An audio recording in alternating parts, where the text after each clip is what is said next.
अहो कसला विचार करताय, जेवा की. अगं काय सांगू तुला, पेरणी तर झाली पण अजून पावसाचा पत्ता नाही. पाऊस नेमका कधी पडेल ते पण सांगता येत नाही. ह्याच चिंतेत बसलोय बघ. एवढी काळजी कशाला, आधी सांगा. प्रधानमंत्री पीक विमा योजनेची नोंदणी सुरू आहे. आपल्या पिकाचा विमा झाला की नाही? अगं काय ती पीक विमा योजना, त्याबद्दल काही नेमकं कळत पण नाही. काय भरपाई मिळते ते पण माहित नाही. नुसता डोक्याला ताप आहे बघतो.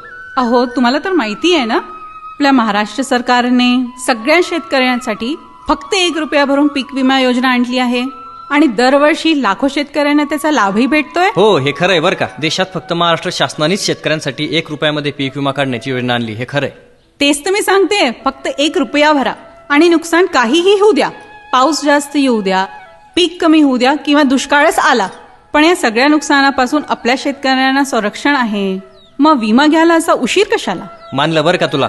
मी पण आता जातो आणि शेतातील पिकांचा फक्त 1 रुपयामध्ये पीक विमा काढून घेतो. हा, आणि शेवटच्या तारखेची वाट बघू नका. आजच जा आणि पीक विमा योजनेअंतर्गत 1 रुपयावरून विमा करा. बळीराजाचे कष्ट आता जाणार नाहीत वाया.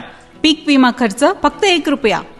माझ्या शेतकरी बंधू आणि भगिनींनो, आपणास नम्र विनंती आहे की अंतिम तारखेची वाट बघू नका आणि आजच प्रधानमंत्री पीक विमा योजनेअंतर्गत फक्त 1 रुपया भरून तुमच्या शेतातील पिकाचा विमा काढून घ्या. महत्वाची सूचना, सेवा केंद्रावरून पीक विमा फॉर्म भरताना शेतकऱ्यांनी केंद्र चालकाला विमा हप्ता रक्कम ₹1 व्यतिरिक्त कोणतीही जास्त रक्कम देऊ नये. अधिक माहिती करता कृषी रक्षक पोर्टल हेल्पलाईन क्रमांक आहे 14447. प्रधानमंत्री पीक विमा योजना.